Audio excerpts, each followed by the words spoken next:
Good morning, everybody. We made it to Tuesday. Hopefully, we're making it a good Tuesday somehow.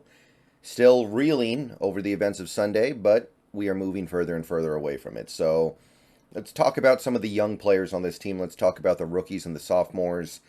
See if we can find some reason to be optimistic going forward. See if we can find something to be happy about. Gonna be hard, I know, but let's run through it. Let's run through it. Let's try to find a little bit of something. And straight up, I can tell you there's some stuff here that is encouraging, some stuff here that has got to make you at least a little bit happy, maybe even a little bit excited. But at the end of the day, I think we all know the only thing that's going to get us actually engaged and excited again is going out on Sunday and winning a game. So let's start with the running backs here. Let's take a look at some of the young running backs we got here. Ken Walker may have been our best player. Ken Walker may have been our best player. He touched the ball 16 times on offense for 67 yards, had a PFF grade of 71.1. He had a couple of he had a couple of bad touches, but it was like the screen pass. And if you want to blame the fact that we don't know how to run a screen on a guy like Ken Walker when we haven't been able to run screens for years and years and years, that's just goofy. So it's not Ken Walker's fault we don't know how to run screens. I don't know whose fault it is, but we've cycled pretty much everything out except for Carroll, so I don't really know what to say about it. But yeah, Walker played a good game. He was basically a non-factor in the second half because we never had the ball, and a lot of the time when we did, we were playing from behind. But Walker did what he could. Zach Charbonnet was very quiet. He did not play that much. He had 3 touches for 11 yards. PFF grade was not good, 48. I don't think that that's necessarily anything we need to freak out about right now. I see some people starting to panic on Charbonnet. I will acknowledge the fact we probably could have gotten a more impactful player at that spot in the draft, but I think Charbonnet will be fine. We just need to give this a little bit. We need to play a game where we actually have the ball some percentage of the time. We need to play a game where Charbonnet gets the opportunity to touch the ball maybe 8 or 9 times. So just not a good game for him to show off what he can do. I'm fine with Charbonnet, but it was not a good first game for him. But I don't know how much that means when you're only playing 12 snaps and you're only touching the ball 3 times. Kenny McIntosh did not get to play, so that's about it.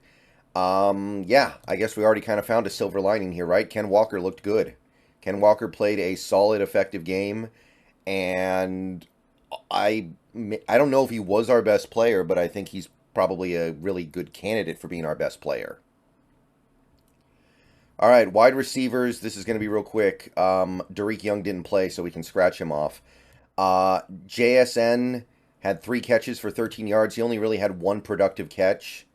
The first down catch he had in the red zone, which was great, but he also had a screen pass that went nowhere. Not that that's his fault, but he also had a killer third down drop. And I know it wasn't a perfect pass, but he absolutely should have caught it. So the drop probably kills his PFF grade. It's right now 53.9.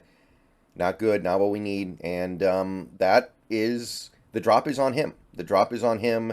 I don't think there's anything schematic that we did wrong. I don't think there's anything on a higher plane that we did wrong. So he's just got to be better.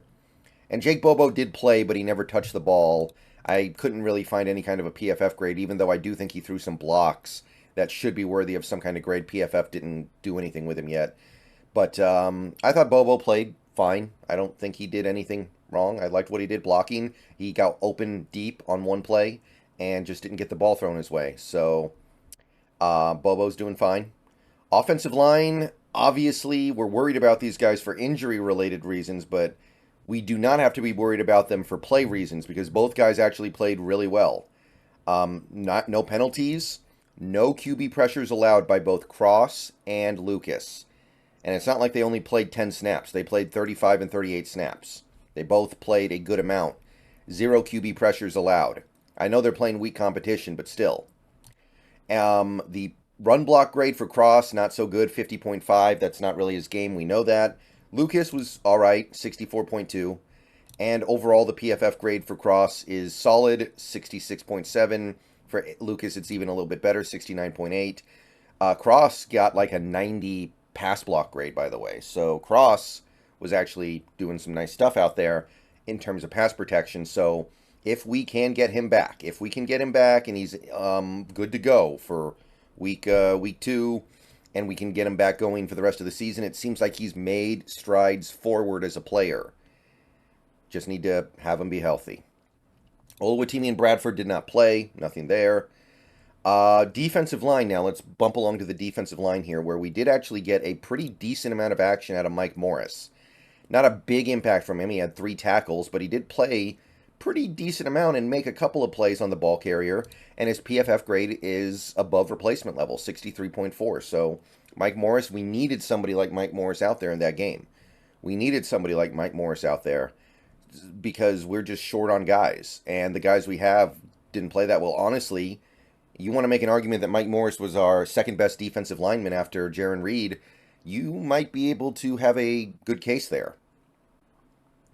So Mike Morris, I guess he played pretty good for what he is. Remember, he is a 5th-round player. The expectations can't be overly high. Cam Young played 2 snaps, didn't record any numbers, and PFF didn't grade him. Nothing really to report there, nothing meaningful. Moving on, linebacker Drake Thomas did have 1 tackle on special teams, so he's making some kind of an impact. Gotta give credit where credit's due. PFF grade 69.4 on special teams. Good.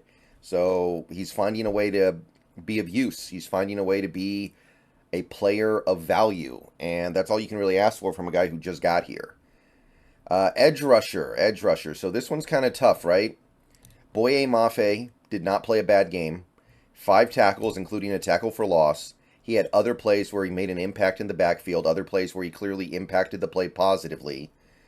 But no sacks and very little meaningful quarterback pressure. We need to see a little bit more from Mafe. We need to see a little bit more from Mafe. I like him. I think he played a good game, but it's not enough to just be good against the run. You got to be good against the run and rushing the passer now. The 65.8 PFF grade is okay, but he's got to step it up a little bit. And I do believe that he will. I like Boye Mafe a lot, and I'm not saying he played bad, but got to be more. Derek Hall, he did play a decent amount, recorded a couple of tackles. PFF grade was abysmal, however, 37.8. Watching the game, I never felt like Derek Hall did anything over the top terrible that made me like want to bench him or not want him on the team. So I'm not sure where that grade really comes from. It's probably just kind of a buildup of little things that he was doing wrong to be out of position. But obviously, we didn't get any pressure on Stafford, really. So it's hard to say that any edge rusher did a great job. I don't think you can really make a good argument for that. And Tyreek Smith didn't play. No PFF grade, no stats, nothing. So nothing to report on the front of Tyreek Smith. Cornerback, Tariq Woolen just had the 2 tackles. Gave up, I think, 1 catch. Got beat deep by Puka, and Stafford overthrew the ball. Not a terrible game, 65.5 PFF grade, but not the standard that Tariq Woolen should be living up to. So not bad, but needs to be better. Needs to be a lot better if he wants to become the great player that we know he has the potential to be. And, I mean, the 2 tackles, sure, whatever, but still a little bit of a liability in that area. Witherspoon didn't play, so there's nothing to report there. Kobe Bryant kind of did the extreme version of the Bobby Wagner game. 9 tackles, that's a lot. Okay, so he was around the ball carrier a lot. But I don't think you can make a very good argument that he had a good game. I think he had a bad game, and PFF definitely agrees with that. 37.3 PFF rating. He got beaten coverage a lot. A lot of his tackles were deep down the field, it felt like. I don't know what's going on there. Obviously, when Witherspoon gets back, we're going to get to shuffle things around a little bit. Maybe Kobe hits the bench. Maybe Mike Jackson goes. Maybe Trey Brown goes. Something's going to change when Witherspoon comes back.